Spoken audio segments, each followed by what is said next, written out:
tanpa ampun, dipukul dan berat-belut, dilindungi oleh mamaku, maka mamaku dipukul, ditolong oleh orang kampung, tidak keturunan.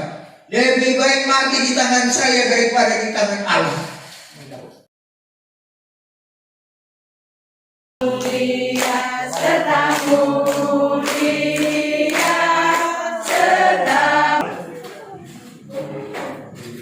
Kita boleh tahu bahwa saya selama 17 tahun kafir belum dibaptiskan, dan bapak saya sejenis imam agung di kampung.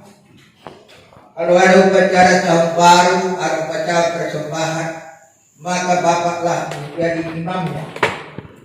Tapi pada suatu waktu saya mendapat hukuman mati dari bapak.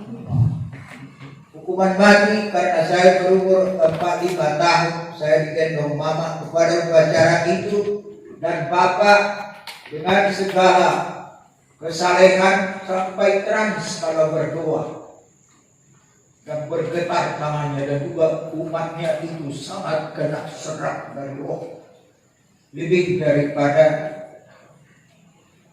pengaribuan.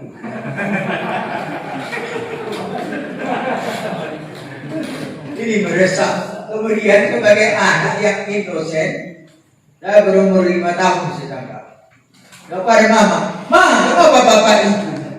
Berilah seluruh suasana yang sangat tragis. Maka saya mendapat hukuman mati dari bapak. Sesudah itu dia cepat-cepat pulang, dan dia memaksa mama saya dan saya pulang.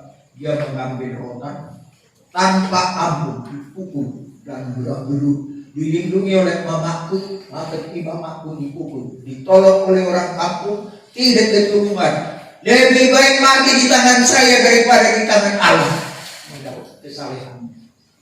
Dan sesudah itu saya demam karena dipukuli dan banyak belut-belut 4 hari. Dan kemudian dengan enak saja bapak bilang, untuk kau tidak mati ya. Tapi bagaimanapun saya merasa bahwa bapak menginginkan saya menggantinya menjadi imam kafir itu. Tapi saya tidak mau. Saya mau menjadi imam kafir. Karena itu saya pergi ke sekolah, di sekolah SMP di Jalan Sibolga Pematang Siantar dari tahun 56-59. Dan waktu itu saya tidak dimasukkan ke sekolah yang sebenarnya pagi karena saya masih kafir. Tapi pastor bilang, kalau kau nanti dibaptiskan, kau akan masuk pagi, masuk sekolah yang benar. Lantas saya dibaptis pada kelas 2 tahun 58. Saya pergi kepada pastor karena pastor menyimpankan ijazah istri saya di kantor SMP. Tapi hilang ijazah itu, dan pastor sangat tersinggung, malu dia di hadapan saya. Dan kemudian dia memarahi Suster Margareta itu dari SMP, dan dia mengikuti mereka, tidak tahu bahasa apa.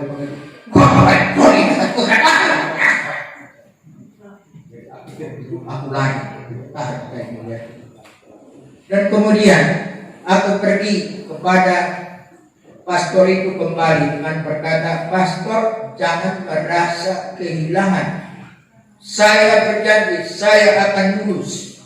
Kemudian kami menyediakan grup studi 4 orang kami, dan dari grup studi itu kami menghafal segala ujian SMP.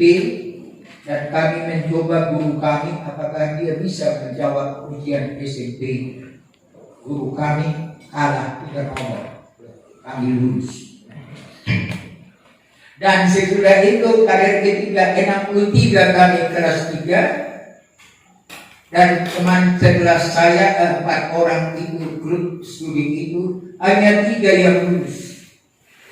SMP pagi pun kalah 42%, hanya 58% lulus.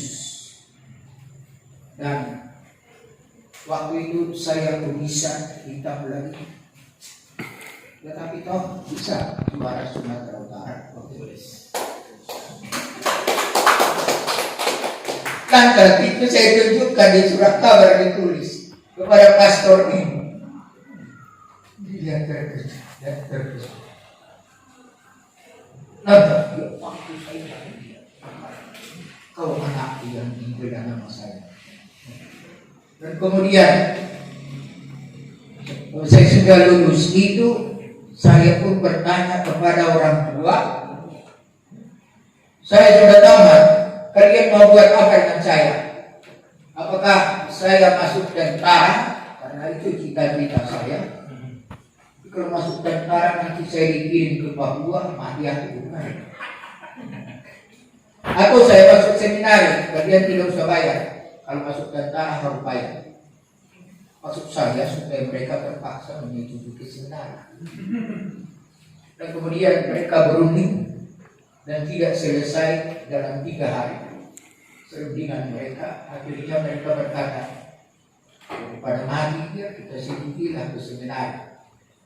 Maka saya laporkan itu kepada pastor. Pastor berkata, pastor waktu itu berlutut di hadapan saya dan dia panggil saya, kau anak aku. Saya harus antar kau ke seminari menengah.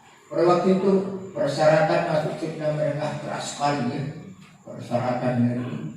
Tapi kepada saya dikatakan di seminari menengah itu, ini anakku sudah lulus dalam segala-galanya, tidak usah ujian. Kira ada sebuah seminari menengah termasuk Pastor Edward, Pastor Librek waktu itu. Lantas berkesan bagi saya adalah sesudah saya dibaptis, saya rajin kali misdinar. Dan berkesan bagi saya sebagai kafir belum dibaptis sudah memegang dupa. Jadi saya kuduskanlah saya kafir seperti bapak saya kuduskanlah orang Katolik yang sudah dibaptis. Ini berkesan.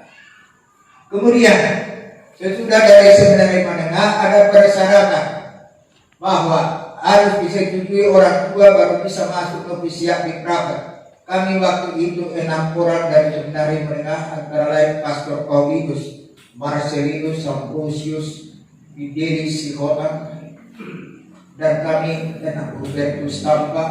Ini 6 orang dari seminari menengah yang akhirnya bertekad tidak boleh keluar. Lantas, maka saya tidak mau memberi persetujuan meskipun dia bisa huruf Batak, tapi Latin tidak mengerti saya. Lantas saya lapor kepada Pastor Librex, direktur. Kemudian dia berkata bahwa sudah menunggu waktunya, sudah hampir jatuh tempo. Dia berkata, aku bapakmu, saya tanda tangan. Nah, itu saya masuk ke seminari, saya ke novisiat Kapusin di Prapat. Sudah lama saya tugas pastor ini, sudah saya jadi uskup. So, kamu salah. Kenapa? Kalau anak pastor itu ilegitimus, tidak bisa jadi pastor. Apalagi jadi uskup. Dipukul ya, bangga. Oke.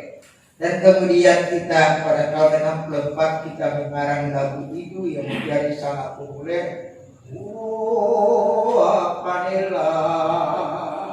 Dan itu menjadi sangat populer bukan karena lagunya, tapi karena para frater dan pastor yang menyanyikan ini selalu dapat uang ongkos pulang kerja.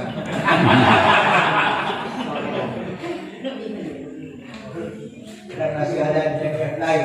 Dan kemudian sampai kepada tahun 69 dikahwiskan. Orang tua saya, bapak sudah meninggal tahun 66 ya. Dan mereka semua dapat hadir dengan gembira sampai sekarang. Hanya dari keluarga kami panggilan dari negeri asing. Belum ada yang lain, ya Joseph ada. Negeri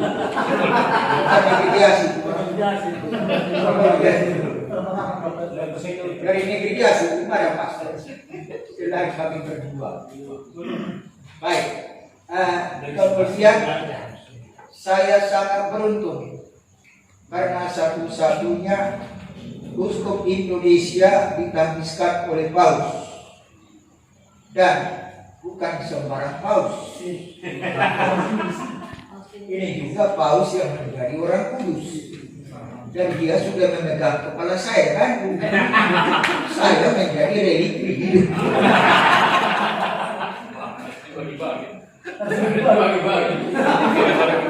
Iya dikau. Hanya bagian luar. Dan kemudian 2 tahun di Sibolga 9 sampai 8 sampai 6 Januari PT Apostolik Sibolga 23 tahun sebagai uskup. Pada 2004 saya dipindahkan ke Medan. Saya perlu diajar lagi sebab belum berpengalaman. Jadi saya menjadi novis uskup agung 5 tahun. Wah, Victor 5 tahun. Baru dapat berlayar menjadi uskup agung. Tapi itu belum cukup, harus dikirim ke Sibolga lagi. Training lagi. Untuk menuju 80 juta kuat. Dan saya agak senang bahwa secara rahasia Lasius dengan Sapi pergi ke Jakarta.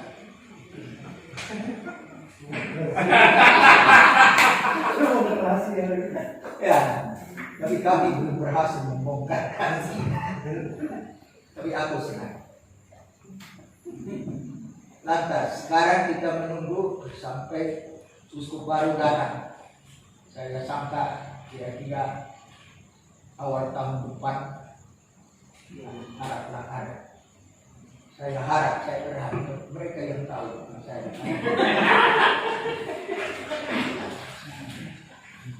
Dan kalau demikian, saya berpikir lebih baik saya berangkat juga dari Sibolga, sebab saya lihat masih terlalu melekat pada saya. Misalnya baju ini kan dengan jubah kan. Ini baru kemarin dulu selesai dijahit. Dan masih banyak yang lain. Menurut saya segala waktunya harus ada zaman berubah. Dan kepada kita sekalian, juga kepada para guru uskup Indonesia dan nunsius, saya telah menulis di WA. Terima kasih banyak atas ucapan provinsi yang selamat karena penuh, karena itu rusak hati saya. Terlalu banyak makanya. Lantas, dalam arti itu kepada Anda juga dalam WA kita saya sudah masukkan 3 hal saja. Banyak terima kasih atas perhatian dan doa. 2, Anda boleh yakin bahwa saya sehat. Karena ada orang bilang makin tua makin tenor. Dan itu biasanya turun suaranya. Itu sudah tenor.